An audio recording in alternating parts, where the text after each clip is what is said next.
Kita sampai kepada hikmah yang menyebutkan kalimat talabuka minhu ittihamun lahu.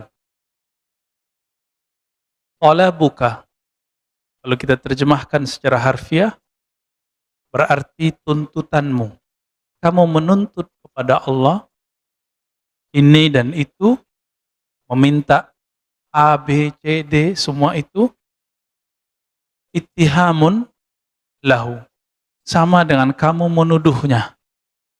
Apa maksud kalimat ini? Banyak orang berdoa, sebelum dia berdoa, dia tidak meyakini, atau saat dia berdoa, dia tidak meyakini bahwa Allah mendengar. Atau Allah sudah tahu apa yang dia mau katakan. Ini sudah pernah kita singgung di kajian Risalah Kusyairiyah, tapi lafaznya ada dalam hikam. Jadi kebanyakan orang berdoa, dia ingin memberitahu kepada Allah, padahal Allah sudah tahu. Allah sudah tahu kebutuhan kita sebelum kita menyampaikannya kepada Allah. Salah satu sifat Allah adalah alim. Allah maha mengetahui. Dan itu asma'ul husna. Wa huwa bikulli syai'in alim. Dia terhadap segala sesuatu maha mengetahui. Bahkan di ayat-ayat sebelumnya, innallaha alimum bidzatis sudur. Allah maha mengetahui apapun yang tergores di dalam dada ini. Artinya belum saya lafazkan, belum kita lafazkan, Allah sudah tahu. Jadi supaya kalimat ini tidak mengenai kita, bagaimana caranya? Sebelum berdoa, maka panggillah Allah terlebih dahulu. Ya alim, wahai yang maha mengetahui isi hati. Nah, ini diajarkan oleh Imamuna Abul Hasan Asy-Syadzili. Imam Abul Hasan Asy-Syadzili itu mengajarkan kalimat ini. Allahumma ya alim ya azim ya halim. Anta rabbi wa ilmuka hasbi. Fa ni'mar rabbu rabbi wa ni'mal hasbu hasbi. Ya Allah yang maha mengetahui, yang maha santun, yang maha bijak. Ilmumu, pengetahuanmu mengenai hajat di dalam diriku, itu sudah cukup bagiku. Engkaulah sebaik-baik Tuhan, sebaik-baik yang mengurus hambanya. Jadi kalimat ini menegur kita semua, tolong Bapak, Saudara, karena Allah setelah ini jika berdoa, jangan berkeyakinan memberitahu Allah. Karena sebelum kita dicipta, Allah sudah tahu. Yakin atau tidak? Sebelum kita ada, Allah sudah tahu belum kebutuhan kita? Allah sudah tahu. Oleh karena itu, sebelum berdoa, dibaca ini, minimal ya alim, ya alim.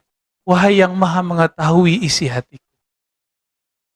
Berarti doa itu untuk apa? Maka doa ada dua. Ada orang berdoa karena dia ingin memberitahu Allah, ya'laman ilallah, memberitahu Allah. Ini buruk adabnya. Ini menuduh Allah Subhanahu wa ta'ala. Ada doa level 2. Doa apa ini? Doaul khalil li khalilih, al-habib li habibih. Curhatnya seorang kekasih kepada kekasihnya.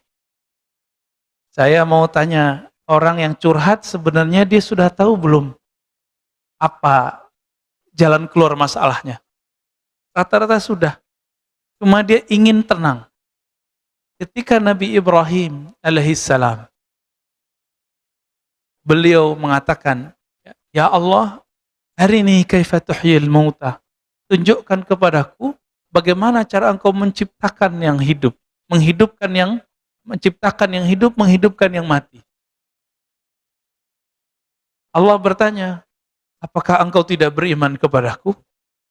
Apa jawaban Nabi Ibrahim? Bukan ya Allah, tetapi supaya hatiku lebih tenang. Maka doa itu untuk menenangkan hati. Nah, maka di kalimat berikutnya ini berkaitan dengan kisah Nabi Ibrahim. Talabuka lahu ghibatan minka. Kamu menuntut bukti bukti tentang kehebatannya, itu karena hati lalai kepadanya. Kita pengen nih bukti, ini sebenarnya doa ini dikabulkan gak sih? Karena kita nggak tahu bahwa Allah Maha melihat hati. Beda dengan Nabi Ibrahim. Nabi Ibrahim selalu bersama Allah perasaannya. Tetapi beliau hanya ingin menambah ilmu. Disebut dengan ilmu yakin. Ilmu yakin. Menaik menjadi ainul yakin. Beliau melihat sendiri bagaimana Allah Subhanahu wa ta'ala menciptakan makhluknya dari kematian menjadi hidup. Bapak saudara makan Allah, jamaah subuh yang pasti diberkahi Allah Subhanahu wa ta'ala. Maka jika berdoa, berdoalah sekedar bermanja-manja kepada Allah Subhanahu wa ta'ala. Karena sebenarnya apapun yang kita butuhkan Allah sudah sediakan. Tapi ingat, banyak orang menginginkan sesuatu yang dia tidak butuhkan. Itu sebabnya Allah tidak beri. Allah hanya memberikan sesuatu yang kita butuhkan, bukan yang kita inginkan. Ciri-ciri orang dapat nikmat, dia diberi nikmat apa yang dia butuhkan. Lawan dari nikmat namanya istidraj. Apa arti istidraj? Istidraj itu dari kata daraj. Apa arti daraj? Azab yang disisipkan dalam nikmat, dalam pemberian. Bertambah pemberian, bertambah kedurhakaan. Ini ciri-cirinya. Bertambah nikmat, bertambah durhaka kepada Allah Subhanahu wa ta'ala. Nggak usah jauh-jauh memikirkan nikmat itu hanya duit, rumah, pasangan, anak. Enggak. Nikmat itu hidup ini. Maka nikmat dibagi dua. Masih ingat? Ada nikmat kita diadakan Allah.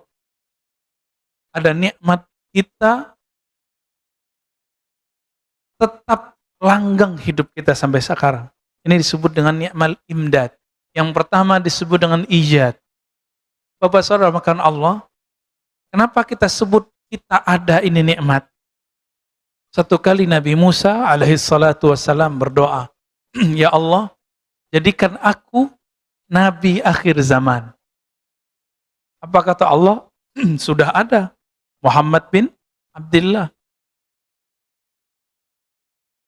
Nabi Musa, ya mirip-mirip Bani Israel, karena Bani Israel begitu semua. Permintaannya banyak. Maka Nabi juga banyak minta. Tapi mintanya Nabi Musa, itu Allah anggap sebagai manjanya Nabi Musa. Nabi Musa kemudian request lagi, Ya Allah kalau begitu, jika engkau tidak menjadikan aku Nabi akhir zaman, tolong jadikan aku umat akhir zaman. Hadis ini sahih. Saya mau tanya nih, Pak Mirwan dulu pernah doa nggak Pak? Nggak ingat ya. Di alam ruh. Ya Allah jadikan aku umat Muhammad. Pernah doa? Ya? Pak Haddad? Mas Sandy? Nggak pernah doa ya? Kita nggak pernah doa supaya dijadikan umat akhir zaman. Tapi nggak tahu juga, emang dulu pernah ingat. Dulu ketemu Allah pun kita tidak ingat.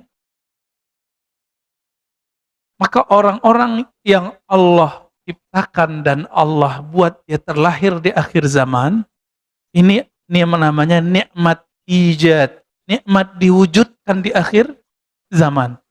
Selevel Nabi Musa tidak dijadikan sebagai nabi akhir zaman, enggak juga jadi umat akhir zaman. Bayangkan itu. Kita enggak perlu minta dan Allah jadikan umat akhir zaman. Coba bayangkan lagi. Nanti jika Imam Mahdi keluar jadi imam, yang jadi makmum siapa? Nabi Isa.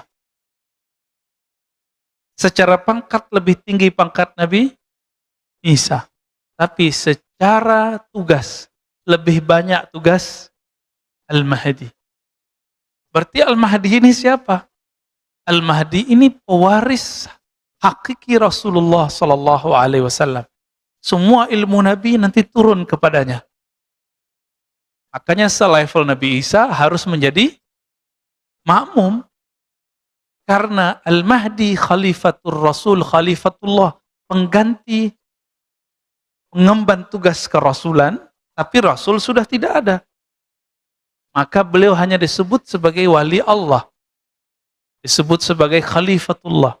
Maka khalifah itu cuma 5, Pak. Khalifatullah itu cuma 5. Abu Bakar, Umar, Utsman, Ali, terakhir Al-Mahdi. Antara itu Nabi SAW sebut dengan istilah yang berbeda. Disebut mulkan 'adhan, kerajaan. Nabi tidak sebut kekhalifahan. Maka mulai dari Bani Umayyah, Bani Abbasiyah, Saljuk, Turki Utsmani, itu bukan khilafah.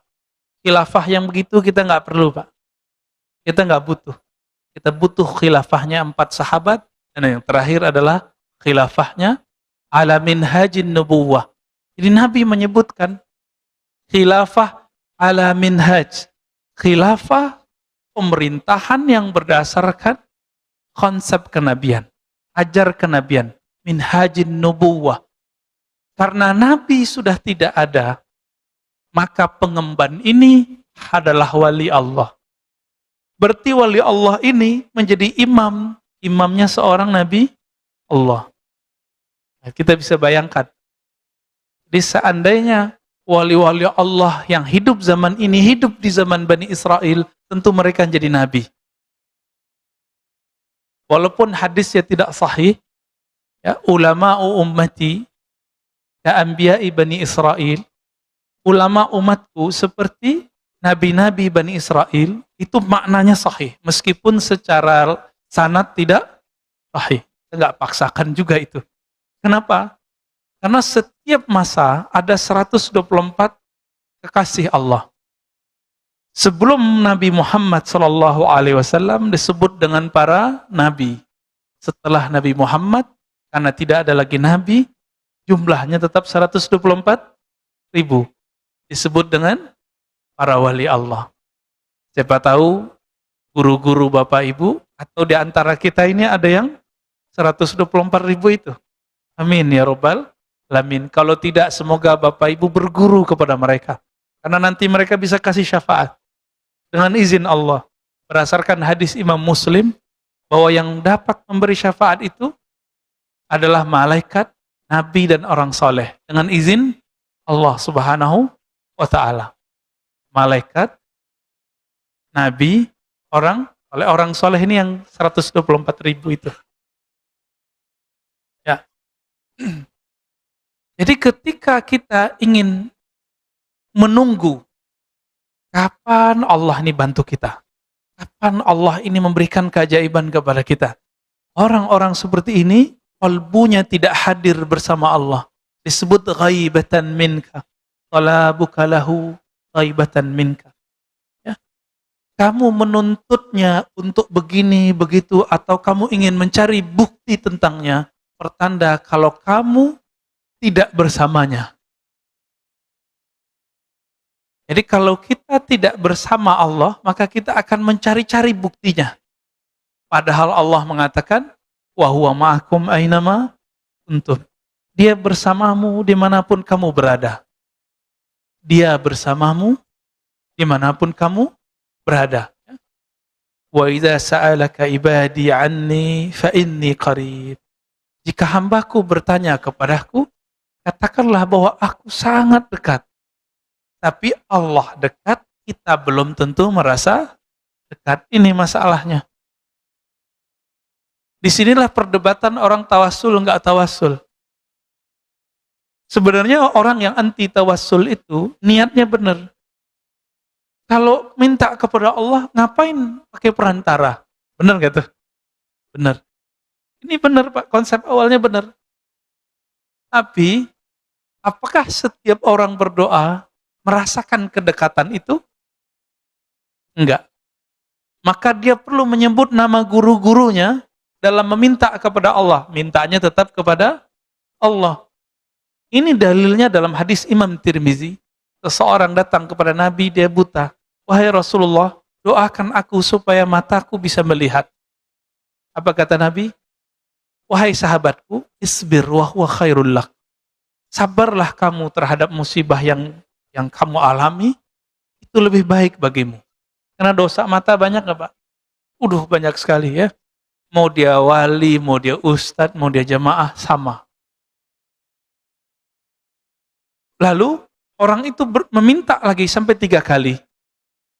3 kali dia meminta. Akhirnya Nabi mengatakan, asbighil wudu. Berwudu'lah kamu dengan sempurna, tsumma shalli raka'atain wa qul.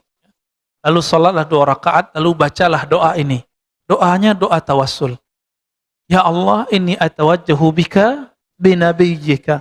Ya Allah, aku meminta menghadap kepadamu dengan menyebut nama nabimu. Maka tawassul itu bukan minta kepada nabi, kepada orang soleh. Hanya menyebut nama orang soleh supaya kita pede. Ya, agar ada percaya diri dalam berdoa. Ini hakikat tawassul. Jadi tolong diluruskan, tawassul bukan meminta kepada selain Allah Subhanahu wa taala. Lalu dalam hadis itu, ya Muhammad, inni atawajjahu bika ila Rabbi. Wahai Muhammad, wahai Nabi Muhammad, wahai Rasulullah, aku bermediasi menyebut namamu di hadapan Rabbku, meminta Rabbku, fasfa'li fiyya, maka berilah aku syafaat. Dia usap matanya, langsung dia bisa lihat, Pak. Kenapa orang ini mesti menyebut nama Nabi? Karena kalau dia tidak menyebut nama Nabi, seperti orang buat proposal, nggak ada ACC-nya. Dicuekin sama yang diminta. Bukankah Allah maha dekat? Kenapa sahabat ini tidak berdoa di rumahnya? Kalau seandainya Allah itu maha dekat, kenapa dia tidak meminta di mana saja?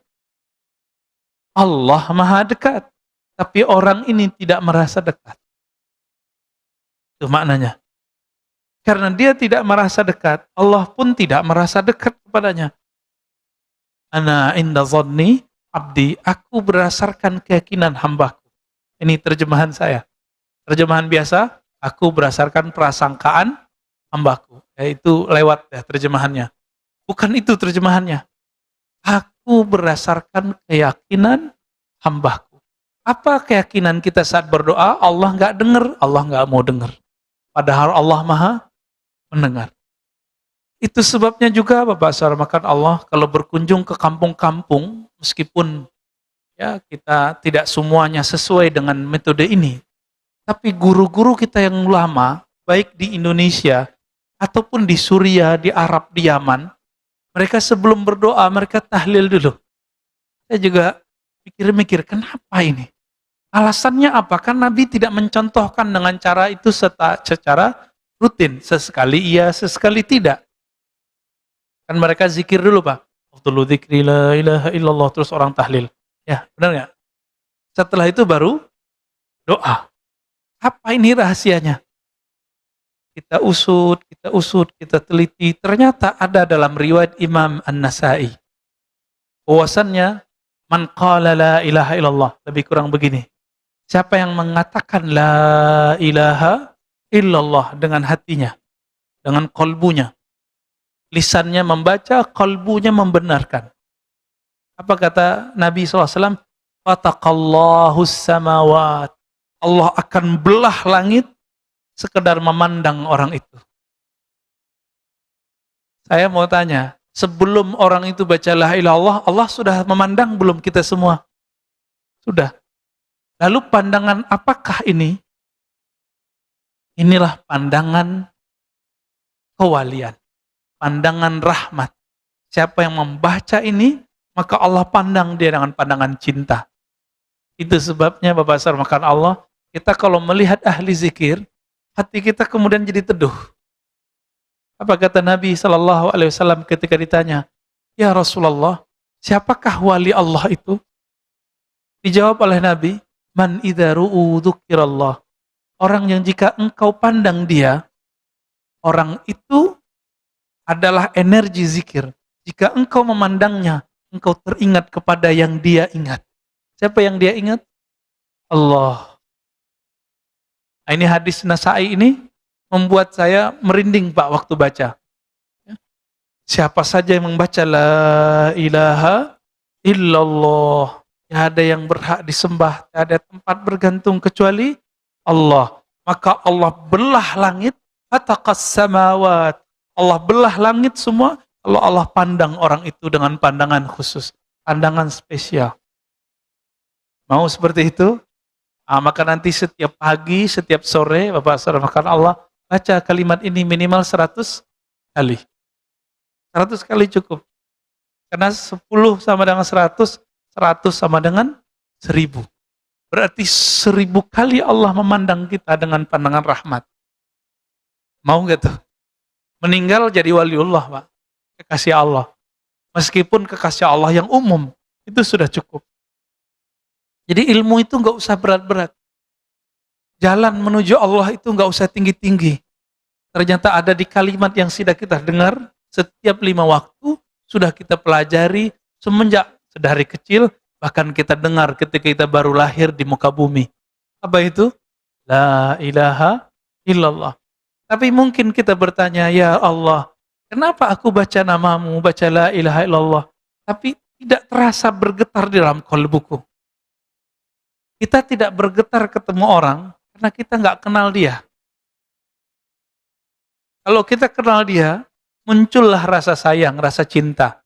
Kalau sudah muncul rasa cinta, baru bertemunya, menyebut namanya, membuat hati bergetar. Gitu. Jadi kenalilah Allah. Itu sebabnya wajib belajar ilmu akidah. Wajib belajar ilmu syukur. Karena dengan ilmu syukur ini orang bisa mengenal Allah Subhanahu wa ta'ala. Di sini sudah ada kajian Asmaul Husna? Belum ya? Semoga nanti sudah ada ya. Jangan saya lagi Pak, saya udah 2 kali di sini. Ya. Nanti semoga ada ustadz mengkaji Asmaul Husna, tapi dengan sanad yang nyambung, bukan dibuat-buat. Ya. Cari ahli zikir yang memang kolbunya dipenuhi dengan nama Allah Subhanahu wa ta'ala. Maka saat dia membaca nama Allah, itu membuat kita bergetar semua. Minimal membuat kita tenang. Tertarik menjadinya. Ya, semoga ada nanti. Supaya negeri ini, masjid ini diberkahi oleh Allah Subhanahu wa ta'ala. Dan masuk ke dalam hadis, man ahsaha dakhalal jannah. Siapa yang mengihsa'nya, mempelajarinya, mengulang-ulangnya, membacanya, mengurainya, mendalaminya, meresapinya, pasti dia masuk surga. Maka masuk surga itu, maharnya adalah berapa nama Allah masuk ke dalam kalbu. Berapa nama Allah mengalir di tubuh ini. Sebanyak itulah hak kita di surga Allah Subhanahu wa ta'ala. Mau Pak masuk surga? Gampang toh? Tuh, udah 2 jalannya pagi ini. Satu la ilaha illallah, yang kedua Asmaul Husna. Asmaul Husna itu nggak mesti dibaca semua. Bapak lagi pengen Rahman Rahim, ambil. Saya lagi ingin memahami bagaimana Allah memberi rezeki. Baca ya Razzaq. Ya Razzaq, itu boleh juga. Maka orang yang sudah faham, mengenal dan meyakini Allah itu siapa, dia tidak akan ragu dalam berdoa, tidak perlu cari bukti dalam berkeyakinan. Orang cari bukti, gurunya benar atau tidak, maka dia kasih ujian. Sopan nggak murid nguji guru? Enggak. Apalagi nguji Allah. Tapi karena Allah Subhanahu wa ta'ala maha pengertian, Allah maklum. Zatnya Allah tidak bisa dicapai dengan pandangan. Bahkan dengan kolbu pun tidak bisa dicapai, Pak. Kolbu hanya bisa merasakan nama dan sifatnya. Sedangkan zatnya hanya bisa dirasakan oleh ruh kita. Tapi ruh kita nggak kenal. Bagaimana mengenal yang meniupkan ruh ini? Jika ingin mengenal Allah, namanya, kenalilah kalbu kita. Jika ingin mengenal sifatnya, kenalilah kalbu pikiran kita. Tapi siapa yang ingin mengenal zat Allah, dia mesti mengenal ruhnya, zatnya sendiri. Tapi siapa yang mengenal zatnya, Pak? Ruh kita udah lihat belum? Belum juga. Karena kita tidak melihat ruh ini, bagaimana kita bisa melihat sang peniup roh ini? Untung kita nggak diciptakan dan ditiupkan jadi binatang. Iya. Nah, roh ini, jika tubuh pulang ke tanah, roh pulang kemana? Tubuh pulang ke tanah. Jasad namanya. Yang punya ambisi itu siapa? Namanya nafs. Kita sebut bahasa Indonesia nafsu. Tapi nafsu bahasa Indonesia itu konotasinya jelek. Nafs bahasa Arab artinya jiwa. Nah, jiwa itu pergi kemana? Nah, jiwa kita yang masuk ke alam kubur, Pak. Jiwa kita yang nanti ke padang mahsyar. Jiwa kita itu nanti yang disiksa di dalam neraka. Roh kemana? Berarti ada unsur lain di dalam diri ini. Roh itu tiupan Allah, maka dia mestinya pulang kepada Allah sebagaimana tanah pulang ke tanah. Ini Pak Mirwan pernah marah nggak, Pak? Rasanya panas nggak? Kenapa panas? Emang ada apa? Ada api di dalam? Nggak ada. Kenapa kita bisa panas? Ternyata di Quran ada bahan dari tubuh kita ini disebut dengan salsal kal fakhar. Jadi tanah liat yang dibakar. Mirip-mirip seperti tanah apa yang buat rumah kita ini, Pak. Nah, bata itu kan dibakar. Jadi ada tanah humus, tanah hitam, ada tanah ini, ada tanah itu.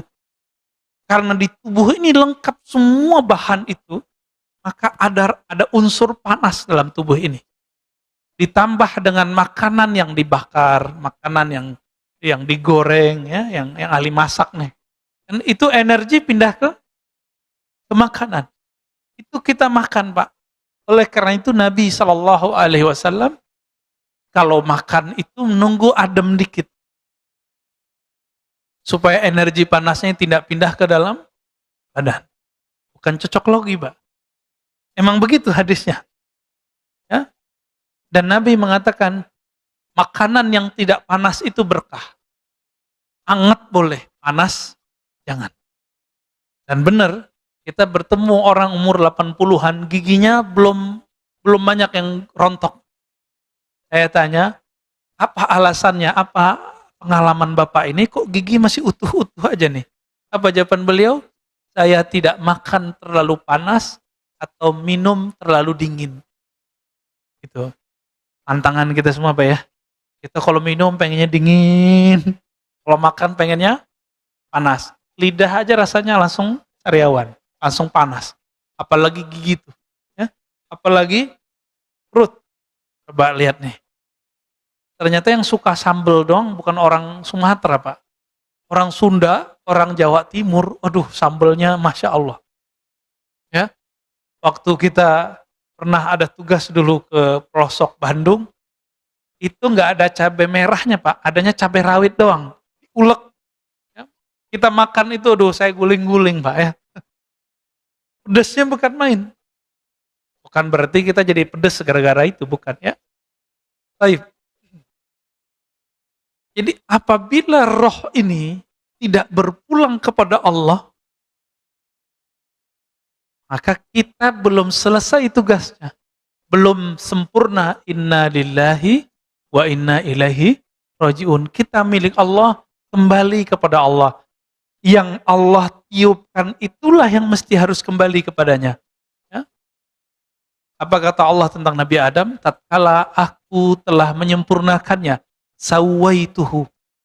Lalu Allah mengatakan, nafakhtu fihi min ruhi. Aku hembuskan ke dalam tubuh Nabi Adam itu rohku. Roh ini yang disebut dengan inti kehidupan. Tapi roh ini sebelum dihembuskan ke dalam ini, maka tubuh ini kan banyak zulumatnya. Banyak kegelapan, banyak sifat-sifat yang tidak baik di dalamnya. Ini seperti roh itu dicelupkan ke dalam kegelapan-kegelapan. Itu sebabnya roh kita ini disebut oleh Nabi, ad-dunya sijnul mu'min. Rohmu terpenjara di dunia. Yang memenjaranya bukan alam yang di luar ini, tapi tubuh ini. Roh itu tidak laki, tidak perempuan, maka roh tidak punya syahwat. Jadi roh kita bukan laki nggak perempuan. Jadi rohnya Pak Haddad sama istrinya, Pak Haddad sama. Nggak laki nggak perempuan. Tapi ketika dicelupkan ke dalam tubuh ini, baru dia bernama laki, bernama perempuan. Maka tidak ada namanya alasan. Ya, beberapa psikolog-psikolog yang menyesatkan umat, yang mengatakan bahwa hombreng-hombreng, ya, itu dia perempuan, tapi bertubuh laki-laki. Ini tidak benar. Dia nggak paham dia. Dia nggak mengerti alam rohani, komentar tentang alam rohani. Kenapa? Roh ini tidak laki, tidak perempuan. Kenapa orang kemudian jadi kemayu? Karena dia punya komunitas yang kemayu. Kenapa orang jadi keras? Karena dia punya komunitas yang keras. Makanya orang gunung itu dengerin orang pantai kaget-kaget, Pak. Ya, rasa-rasa kena bentak terus. Ya. Orang tinggal besar di pasar, preman, itu dengan orang yang anak komplek kan beda. Kan beda. Karena perbedaan itu. Maka disebutlah orang-orang ini dengan bi'ah atau qarin, teman. Tapi kita punya qarin yang batin. Qarin dari kalangan jin. Besar kemungkinan orang-orang yang dia merasa dirinya beda dengan tubuhnya, itu karena qarinnya berbeda. Dia laki, tapi qarinnya perempuan. Maka dia menjadi banci. Sebaliknya begitu. Ya. Ini penjelasan beberapa masyayikh kita. Tapi ilmu ini tidak dijelaskan secara detail di dalam syariat. Ya. Nabi hanya mengatakan ketika Aisyah berseloroh, ente enak Rasulullah. Ya. Apa yang kata Nabi? Iya, setanku sudah diislamkan oleh Allah. Qorinku sudah diislamkan oleh Allah. Jadi Nabi jangankan qorinnya, setannya Islam, Pak. Beruntung yang jadi setannya Nabi. Kita lahir, itu ada puluhan bahkan ratusan syaitan lahir bersama kita. Tapi juga ada puluhan malaikat membersamai kita. Namun juga ada qarin. Nah, qarin ini satu biasanya. Qarin ini jika ada, dia biasanya agak iseng. Ya, ada yang jahat. Maka qarin ini perlu diislamkan. Tapi kalau setan kita nggak bisa diislamkan. Hanya setannya Nabi yang bisa diislamkan. Atau setannya para Nabi, para wali-wali besar. Ya. Dan terakhir Imam Al-Mahdi itu setannya mungkin bisa diislamkan. Tapi setan kita nggak bisa diislamkan. Maka bagaimana caranya supaya kita tidak diganggu oleh setan itu? Kembali ke ilmu yang paling rendah tadi. Ya, la ilaha illallah. Apa kata Allah dalam hadis qudsi? Hadisnya hasan li ghairihi. Hasan karena ada riwayat lain. La ilaha illallah hisni. La ilaha illallah itu adalah bentengku. Siapa yang masuk ke dalam bentengku, dia aman dari gangguan-gangguanku. Nah, maka hari ini jika ingin dijaga Allah dari syaitan, silakan baca la ilaha illallah. Jika nggak sanggup 100, 10. Tapi 10-nya lengkap. La ilaha illallah wahdahu la syarikalah. Lahul mulku wa lahul hamdu wa huwa ala kulli syai'in qadir. Berapa kali? 10 kali. Zikir itu nggak perlu banyak, yang penting rutin dan meresapi maknanya. Rutin, meresapi makna. Pegang itu Pak duanya. Ini yang disebut dalam Al-Quran, innalladzina qalu rabbunallah tsumma istaqamu. Sesungguhnya orang-orang yang mengatakan Rabb kami Allah, lalu mereka istiqamah. Maka Sayyidatuna Aisyah mengatakan, amal yang sedikit lebih Allah sukai daripada amal yang banyak tapi tidak istiqamah. Sedikit istiqamah lebih baik daripada banyak tidak istiqamah. Kemudian Imam Athaillah mengatakan, talabuka li ghairihi. Engkau meminta kepada selain Allah, liqillati hayaika minhu, karena kamu tidak tahu malu kepadanya. Nah, ini mohon maaf Bapak Ibu. Ini dalam hati kita nih semua, kalau lagi ada masalah, ingatnya makhluk atau khalik? Serius. Paling-paling inget, wah susah nih mau minjem ke teman dulu gitu. Kenapa nggak sholat 2 rakaat dulu? Ya, sendal hilang, paniknya bukan main. Kenapa nggak sholat dulu? Anak kita sakit, ya. Kenapa nggak zikir dulu sebentar, tanya, ya Allah apa yang harus saya lakukan? Buru-buru ke rumah sakit. Ternyata dites COVID. Padahal cukup isolasi mandiri. Jadi kalau sekarang mohon maaf Bapak Ibu, kalau rasa badan nggak enak nggak usah ke masjid, udah isolasi mandiri langsung. Nggak usah keluar, off semua. Itu lebih aman. Karena secara psikologis di rumah itu lebih aman, lebih nyaman, lebih baik bagi psikologi dan penyembuhan kita daripada di luar. Kecuali penyakitnya sudah parah. Rumah flu udah di rumah aja. Tapi kalau Bapak punya penyakit-penyakit lain, monggo silakan. Ya. Nah, ini saran kita. Dan saran juga dokter-dokter kita. Ya. Baik. Jadi orang yang ketika ada masalah, ketika ada kebutuhan, terus minta kepada selain Allah. Termasuk minta ke kiai. Doain Pak Kiai. Menurut kita baik ya? Menurut kita sih baik. Tapi kenapa kita minta kepada kiai? Karena kita nggak yakin sama doa kita. Ya, masih mending mintanya ke kiai daripada mintanya ke ki selamat, tahu-taunya kerbau. Ya, minta ke kiai kan tawasul namanya. Boleh. Pak Kiai doain saya, Syekh doain saya, Habib doain saya, itu bagus. Maka bagaimana caranya supaya kalau kita ada masalah, yang pertama kita ingat adalah Allah Subhanahu wa taala. Maka ada caranya. Ingatlah Allah saat senang. Dengan cara mensyukuri nikmatnya dan berbagi. Gimana caranya? Syukuri nikmatnya dan berbagi. Yang kedua,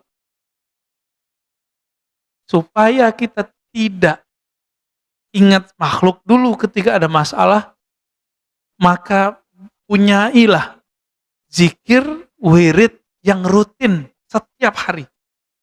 Nah, nanti itu yang akan membuat kita stabil setiap saat. Jadi benarlah kata Imam Abu Ali Ad-Daqqaq yang sering kita ulang-ulang. Apa kata beliau? Ad-du'a silahul murid. Az-zikru silahus salikin. Ya. Doa itu, zikir itu adalah senjata yang dapat digunakan oleh para murid. Senjata ini bisa dipakai di saatnya. Masalahnya kalau nggak diasah setiap hari, senjatanya berkarat. Ini yang kita maksud, kalau punya doa, punya zikir, nggak dirutinkan setiap hari, apa yang terjadi? Itu pisau zikirnya nggak tajam. Ini yang disebut tidak punya keyakinan. Orang kalau punya keyakinan, dia punya modal meminta kepada Allah. Masih ingat kisah 3 pemuda yang terjebak dalam goa? Kenapa mereka yakin doanya dikabul Allah? Karena mereka punya amalan. Satu beramal A, satu beramal B, yang lain beramal C. Agar terbukalah pintu goa itu. Karena dia punya amal, maka dia pede berhadap kepada Allah Subhanahu wa ta'ala. Maka saya sarankan Pak, jika ada hajat, mau dimintakan kepada Allah, sedekah dulu, lalu wiridan. Wirid tertinggi adalah Al-Quran dan zikir. Satu kali ada dua syekh berdebat. Gurunya masih hidup. Ini udah level guru. Tapi di atas guru ada lagi guru. Ya. Hari gurunya udah lewat ya Pak ya. Selamat hari guru kepada yang menjadi guru. Berdebatlah syekh pertama mengatakan zikir lebih afdal daripada Quran. Yang kedua mengatakan Quran lebih afdal daripada zikir. Yang pertama datangkan dalil afdalu dzikri la ilaha illallah, zikir yang paling afdal adalah la ilaha illallah. Lalu yang kedua bawa dalil bahwa Nabi menjemput sholat itu ke arah sana. Semua dalil dikeluarkan.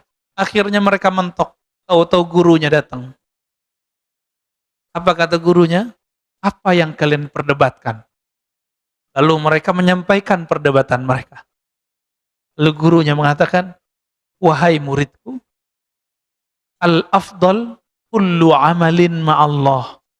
Yang afdal itu setiap amal yang amalmu itu hadir Allah bersamanya. Berarti kalau Bapak sholat, Bapak zikir. Lebih khusyuk zikir daripada sholat sunat. Maka zikir lebih afdal. Paham di situ? Jika kita sholat dan baca Quran, lebih nikmat baca Quran, maka saat itu baca Quran lebih afdal. Kita zikir, kita sholat, kita baca Quran. Oh, lebih nikmat sholat ya? Maka sholat lebih afdal. Sholat sunat maksudnya apa ya? Kalau sholat wajib, mau nikmat gak nikmat, wajib. Gak ada cerita. Baik. Oleh karena itu, dalam banyak kitab termasuk juga Fadail A'mal, kitab Jami' Usul Aulia, disebutkan ada seorang murid datang berlatih zikir kepada gurunya. Kata gurunya, mulai hari ini Qur'anmu simpen dulu ya, taruh bagus-bagus depan sajadahmu. Tapi jangan dibaca dulu. Sholatnya nggak usah banyak-banyak dulu, cukup salat wajib sama rawatib lalu witir. Akhirnya dia lakukan. Beberapa hari dia datang lagi kepada gurunya, wahai tuan guru, saya rindu baca Quran. Kata gurunya, tunggu dulu. Kamu zikir dulu. Dia kemudian zikir lagi. Besok datang lagi, wahai tuan guru, saya pengen baca Quran. Dia pengen baca Quran dengan hawa nafsunya. Apa kata gurunya? Tunggu dulu, kamu zikir dulu. Zikir itu panas, Pak. Dengan panasnya zikrullah, itu bisa mengkerangkeng hawa nafsu kita. Dikurangi makan, dikurangi tidur, dikurangi banyak berpikir, dikurangi ngomong. Disebut dengan beruzlah, berkhalwat, menyepi bersama Allah. Sampai berapa hari? Sampai 40 hari dipanggil sama gurunya. Orang ini sudah lupa baca Quran, sudah lupa sholat banyak-banyak. Dipanggil sama gurunya. Wahai muridku, engkau sudah asik berzikir. Sekarang saatnya engkau membaca Al-Quran. Betul, dia masuk ke ruang khalwatnya, dibaca Al-Quran. Baru dibacaan basmalah, langsung air matanya meleleh. Rasa hadir, bismillah, dengan nama yang luhur milik Allah subhanahu wa ta'ala. Yang punya nama sudah ada dalam kalbunya. Nama Allah sudah ada dalam jiwanya. Karena kalbu ini, makanannya adalah asma was sifat. Nama-nama Allah. Semakin banyak nama Allah di kalbu, semakin nikmat baca Quran dan salat. Jadi saya nggak punya teori macam-macam Pak tentang salat khusyuk. Walaupun di luar sana banyak latihan salat khusyuk, pelatihan salat khusyuk. Kita cuma punya satu. Kalbumu penuh dengan nama Allah, pasti khusyuk. Cuma itu, nggak ada lagi. Karena khusyuk itu muncul dari tuma'ninatul qalb. Ketenangan kalbu. Dan ketenangan kalbu hanya muncul dari zikrullah. Ya, surat Ar-Ra'd ayat 28. Hanya dengan zikrullah, nggak ada lagi. Jadi zikir, kalbu tenang, salat khusyuk, baru pas. Doa pun yakin. Nah, kira-kira begitu Bapak Saudara karena Allah, jika kita simpulkan hikmah pagi ini, jadi kenapa orang masih meragukan Allah saat berdoa? Atau ingin mencari bukti Allah itu bagaimana dan bagaimana? Atau dia masih meminta kepada makhluk? Karena kalbunya tidak hadir bersama Allah. Kalbunya tidak ada nama Allah.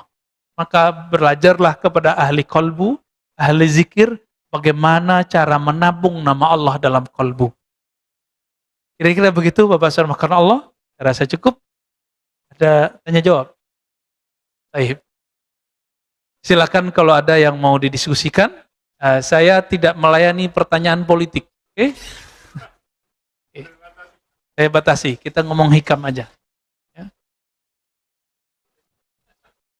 Hasan Hussein pun beda Pak masalah politik. Hasan memilih untuk diam, Hussein memilih untuk bukan berontak. ingin mengkritisi pemerintah. Jadi dua sahabat Nabi, cucu Nabi, sudah beda manhaj politik. Untuk zaman ini, saya pilih manhaj Hasan dulu. Nanti dikit lagi kita pakai manhaj Husain. Ya, tafadhal. Assalamualaikum warahmatullahi wabarakatuh. Assalamualaikum. Mengenai tawasul, banyak orang yang tawasul itu tidak langsung kepada Rasulullah. Ya, dengan wali songo lah, wali ini, wali itu. Mengapa enggak? Ya, mengapa enggak langsung ke Rasulullah? Oke. Ya, ya, ada yang Abdul Qadir Jailani, Siti Senjenar. Apa enggak langsung ke Rasulullah? Ya, satu. Yang kedua, tadi kita dianjurkan wiridan. Wiridan itu bahasa apa sih sebenarnya? Ya, setahu saya kalau bahasa Inggris ini wirid kita membaca. Ya, membaca-baca gitu ya kan. Ha? Makanya ada dulu sekelompok orang-orang Muhammadiyah wiridan. Baca sendiri, ngapain kalian rame-rame ke masjid wiridan? Kira-kira begitu. Demikian. Assalamualaikum warahmatullahi wabarakatuh. Assalamualaikum. Pak Mirwan ini Muhammadiyah 99%.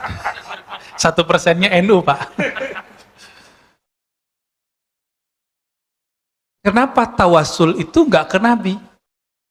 Nah, terima tawasul ke Nabi itu sudah ada dayah di dalam dirinya itu ya. Orang Aceh kan dayah, Pak ya. NU ada nggak di Aceh? Ada ya. Dayah sama NU itu hampir-hampir mirip lah. Satu ulama yang hanya membolehkan tawasul dengan Nabi itu namanya Izzuddin bin Abdissalam, murid Abul Hasan Syadzili. Abul Hasan Syadzili ini wali juga. Ya, ketika Syekh Abdul Qadir Jilani sudah wafat, beliaulah pimpinan walinya.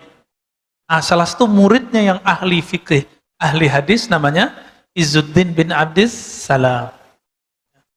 Apa kata beliau? Tawasul cukup sama Nabi. Selain Nabi gak usah. Tapi satu kali Abul Hasan Syadzili yang setiap tahun pergi haji dan ziarah kepada Nabi, beliau kemudian secara rohani bertemu Rasulullah, baik di mimpi atau di luar kita nggak tahu. Lalu pulang-pulang Abul Hasan Syadzili bawa kabar. Masuk ke majelis Izzuddin. Izzuddin lagi duduk, Pak, lagi mensyarah. Ketika diminta Izzuddin untuk Abul Hasan Syadzili untuk menjelaskan kalam-kalamnya, sebelumnya dia buka dengan penjelasan, "Wahai Izzuddin, aku bertemu secara rohani dengan Rasulullah dan Rasulullah mengucapkan salam kepadamu." Merinding pada langsung. Semenjak saat itu dia pun mulai berubah. Berarti tawasul bisa juga dengan orang yang mengenal Rasulullah, pewaris ilmu Rasulullah. Yang kedua, Syekh Ibnu Taimiyah, Imam Salafi. Beliau membolehkan tawasul dengan Nabi. Tapi bedanya apa dengan Izzuddin? Izzuddin mengatakan bertawasul dengan Nabi, baik dengan cinta atau dengan zatnya Nabi. Bertawasul dengan diri Nabi, itu boleh menurut Imam Izzuddin. Tapi Imam Ibnu Taimiyah dengan hadis yang sama mengatakan tidak boleh dengan diri Nabi, bolehnya cuma dengan iman kita kepada Nabi. Ibnu Taimiyah. Tapi nanti datang Salafi di akhir zaman, Syekh Albani, Syekh bin Baz mengharamkan tawasul secara mutlak. Beda lagi dengan imamnya. Ya, Amirwan yang mana nih? Ya. Adapun jumhur ulama ahlu sunnah di Mekah, dulu ada namanya Sayyid Ahmad Zaini Dahlan. Imam-imam kita dari Indonesia, ya, Syekh Mahfud Tarmasi, ya, Ahmad Khatib Minangkabawi, itu berguru kepada beliau, Sayyid Ahmad Zaini Dahlan. Tapi lebih banyak berguru kepada Bakri Shatta, pengarang kitab I'anatul Talibin. Nah, ini mereka termasuk juga ayah Buya Hamka, Syekh Abdul Karim, ya. Abdul Malik Abdul Karim, Abdul Karim Amrullah, ya. Nah, ini mereka ini berguru kepada Sayyid Ahmad Zaini Dahlan yang mengatakan bahwa tawassul dengan Nabi ataupun dengan selain Nabi yang mereka orang-orang soleh itu boleh dengan keyakinan mereka adalah pewaris Nabi Sallallahu Alaihi Wasallam. Maka oleh Sayyid Muhammad Alawi Al-Maliki, imam di Mekah, beliau ayahnya, kakeknya itu pengajar di Mekah, Pak. Tapi tahun 80-an karena persoalan tawassul dan masalah salawat-salawatan, beliau tidak boleh ngajar lagi di Mekah, di Masjidil Haram. Apa namanya? Sayyid Muhammad Alawi Al-Maliki. Bahkan ada ustadz muda di Indonesia berani kurang ajar menyebut beliau. Apa katanya? Sayyid Muhammad Alawi Al-Maliki itu taghut, musyrik. Apa kata dia? Sayyid Muhammad Alawi Al-Maliki musyrik. Kira-kira gimana, Pak? Orang baru ngerti agama, Sayyid Muhammad sudah menjadi ulama besar, dia belum apa-apa, berani mengatakan Sayyid Muhammad musyrik. Hah? Saya nyebut nama, Pak ya, saya minta ampun kepada Allah. Ya, saya paling anti sudah nyebut nama itu. Allahumma sholli ala Muhammad. Apa kata dia? Karena dia salah faham. Dikira tawassul itu meminta kepada selain Allah. Para Sayyid Muhammad mengatakan enggak. Tawassul itu tidak meminta kepada selain Allah. Tawassul itu meminta hanya kepada Allah dengan menyebut nama kekasih Allah sebagai ACC. ACC doang, Pak. Ya? ACC boleh nggak tuh? Ini dalilnya hadis Imam Tirmizi dan hadisnya sahih. Oh, dijawab oleh Syekh Albani. Loh, ente salah. Ini hadis hanya boleh kepada orang yang hidup dan Nabi doang. Dijawab lagi oleh Sayyid Muhammad. Mana dalilnya bahwa tawassul mesti orangnya hidup dan hadir dan Nabi doang orangnya? Nggak ada. Itu hanya pemahaman Syekh Albani. Pemahaman yang dikultuskan. Maka orang-orang kalau sudah mengkultuskan pemahaman imamnya, walaupun dia tidak mengkultuskan imamnya, maka ini sudah jadi berhala baru. Dia akan menyalahkan orang-orang yang tidak salah. Dia akan menganggap syirik orang-orang yang tidak syirik. Paham di situ? Ya. Sayyid Muhammad, beliau, ayahnya, kakeknya, itu mufti Mekah. 80-an, Pak, tahun 80-an, masih ngajar di Mekah. Tapi karena orang-orang ini, ya, Ibnu Mani, ya, dia nulis buku kesesatan Sayyid Muhammad, dan di situ disebut Sayyid Muhammad sebagai taghut Mekah, berhala Mekah. Bayangkan, keturunan Rasulullah, ahli hadis, hafal ribuan hadis. Kalau versi Said Agil Munawar, murid beliau, itu murid beliau, Pak. Jadi nggak usah jauh-jauh nyari guru. Itu Said Agil Munawar, orang sini. Bener orang sini. Ya. Maka beliau kalau ngajar Riyadhus Shalihin pakai kitab nggak, Pak? Udah apal beliau. Ya. Dan beliau bersaksi ya ke kita di kelas dulu bahwa itu Said Muhammad hafal Kutub Sittah. Saya tidak tahu maksud hafal itu apakah hafal semua atau hafal secara maknawi. Sayyid Muhammad Alawi Al-Maliki punya kitab judulnya Mafahim Yajibu an Tusahhah. Pemahaman-pemahaman Salafi Wahabi yang mesti diluruskan. Itu judulnya. Ulama Mekah. Yang kita tahu kan Mekah cuma Sudais doang. Syuraim. Ya. Ya. Kita nggak tahu ulama-ulama yang dibalik itu. Ada Syekh Ismail Zaid, ada ulama kita orang Indonesia, tapi gurunya Sayyid Muhammad, namanya Syekh Yasin Al-Fadani, orang Sumatera, Pak. Sayyid Muhammad keturunan Rasulullah setiap hari Rabu atau Selasa malam Rabu, kata Syekh Ahmad Marwazi, itu ngaji ke sana setoran kitab, baca hadis, dengerin riwayat-riwayat dari beliau. Jadi orang kita jadi ahli hadis. Bahkan Syekh Ali Jum'ah jadi mufti ya, di Mesir, mufti sebelumnya, itu beliau mengatakan, Syekhi, guruku Syekh Yasin Al-Fadani. Dia menyebut orang kita dengan Syekhi. Gimana tuh? Ya, kita nggak pede sama orang kita. Ya, ilmu itu sekarang udah diboyong semua ke negeri ini. Jadi sanadnya Sayyid Muhammad, sanadnya Syekh Yasin, sanadnya para masyekh-masyekh, ya Hasan Masyad, itu sudah dibawa Pak ke sini. Syekh Ismail Zain, murid-muridnya di sini. Di Mesir ada Syekh Yusri, ada Syekh tadi Ali Jum'ah, ada Abdul Bais Katani. Kita cek orang kita juga Pak. Ini mau orang Indonesia ini kemana-mana ngajinya luar biasa. Bahkan saya kaget, Syekh Umari, di zaman yang saya berpikir orang kita nggak ketemu beliau, ternyata udah ketemu beliau. Tapi beliau nyandain kita Pak. Apa kata beliau? Orang Indonesia, katanya, kalau bilang, ana azhabu ilal makkati. Itu kalau yang ngerti bahasa Arab salah tuh. Mekah nggak boleh pakai alif lam. Ana azhabu ilal makkati. Yang benar gimana? Ana zahibun ila makkata. Kalau ke Madinah, kata beliau orang Indonesia, ana azhab ila Madinah. Padahal ilal Madinah. Ya, kebalik-balik. Itu dicandain. Artinya orang kita emang sudah berguru ke mereka dari masa ke masa. Ya.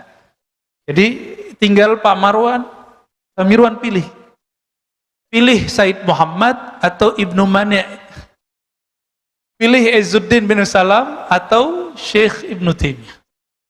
Tinggal milih aja Pak. Ini tidak bagian yang mesti kita sama, kita boleh berbeda dalam hal ini. Gak masalah. Oke? Karena ini bukan masalah usuluddin. Kecuali bagi ustadz yang saya sebut tadi. Bagi dia tawasul perkara akidah. Bagi kita enggak. Tawasul itu perkara tata cara doa. Maka dia termasuk ke bagian fikih, furu'. Berbeda di sini, bukan beda akidah. Tapi sayang sekali, sekarang, ya, di pesantren modern, saya ulang-ulang ini di mana-mana biar ngeh. Diajarkan kitab salah satu ulama yang menganggap tawasul itu musyrik, namanya Saleh Fauzan. Diajarkan di pesantren-pesantren modern sekarang di kelas 5 atau kelas 6. Diajarin Pak. Saya nggak tahu nanti gimana nanti umat-umat kita nih, santri-santri kita ini. Hah? Nggak hati-hati. Masukin anak pesantren modern. Semoga para kiai yang memimpin pesantren modern mengkaji kembali kitab apa yang dia kasih. Kitab apa yang disajikan ke murid-murid. Ah, Ustadz ini mah sama. Judulnya sama. Judulnya I'tiqad Ahlus Sunnah. Di dalamnya menganggap musyrik orang yang Ahlus Sunnah. Cuma karena tawassul. Nauzubillah min dzalik. Ya. Apa kata Syekh Saleh Fauzan?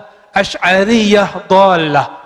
Orang-orang Asy'ariyah penganut ajaran sifat 20 itu sesat. Sesat katanya. Ketika Syekh Ali Muhammad As-Salabi, ya, orang Libya, beliau nulis tentang Asy'ariyah dan ditanya mengenai Asy'ariyah, Ahlus Sunnah atau bukan? Apa kata beliau? Sejauh yang saya baca ya Ahlus Sunnah. Ini langsung dibantah oleh Syekh Saleh Fauzan. Apa kata dia? Bukan.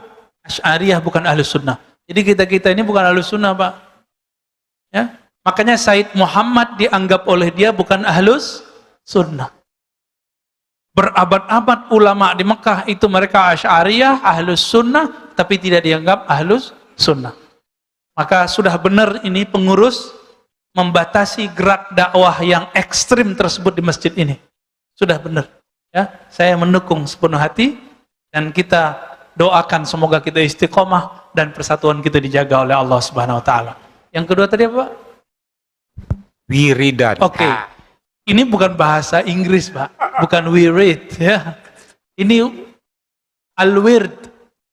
Wirdun. Warada yaridu. Asal katanya sama dengan itu. Apa arti wird? Wirid itu zikir yang sudah dilanggengkan. Sholatkah, puasakah, sedekahkah, silaturahmi itu jadi wirid semua. Bahkan tidur yang digunakan untuk bisa tahajud itu wirid. Mau nggak tidurnya jadi wirid? Maka mulai malam nanti atau siang nanti kalau tidur siang, niatkan supaya kuat bertahajud. Maka tidurnya dihitung wirid, Pak. Dari mana kita tahu ini? Dari Nabi SAW. Nabi mengatakan, bantulah qiyamul lailmu dengan qailulah. Dengan Tidur sejenak siang hari. Bukan kaitsurah, Pak, bukan tidur panjang. Yang kedua, Abul Hasan Syazili, guru Izzuddin. Abul Hasan ini kakek gurunya pengarang hikam. Makanya nyambung sudah ya. Apa kata beliau ke muridnya, khadamnya? Wahai muridku, jangan ganggu aku dari wirid. Lalu Abul Hasan Syazili tidur, ngorok lagi Pak. Muridnya karena patuh jadi gak diganggu. Tapi kemudian dia bertanya-tanya di hatinya, pertanyaan besar muncul di kepalanya. Katanya mau wirid, kok tidur? Makanya guru-guru kadang-kadang aneh-aneh Pak.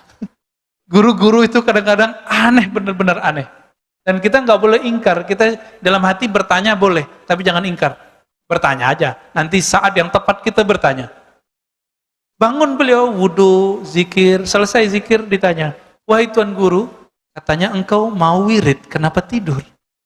Apa jawaban Imam Syazili? Tidurku adalah supaya qiyamul lail dan wiridku kuat. Maka tidurku adalah wiridku. Dicoba nih, mulai hari ini, malam nanti, ketika mau tidur, katakan, aku berniat untuk qiyamul lail, untuk zikir malam ini. Maka itu sepanjang malam Allah hitung, berwirid. Walaupun tertidur. Wah enak nih ya. Walaupun ketiduran Pak, bangun-bangun udah azan, gak apa-apa. Nanti langsung setelah pulang dari masjid, qadha salat witirnya, baca wirid-wiridannya yang ketinggalan. Cara istiqomah cuma satu, mengqadha yang ketinggalan. Kalau kita nggak qadha yang ketinggalan, siap-siap bolong besok ya. Baik, ada lagi? Sudah. Masih ada? Baik, cukup ya. Oke. Baik Bapak Ibu yang makan Allah, semoga kalbu kita selalu hadir bersama Allah, banyak menyebut nama Allah, berlatih mengenal Allah Subhanahu wa Ta'ala. Mari kita berdoa dengan dua kalimat, Allahumma ya Rahman ya Rahim.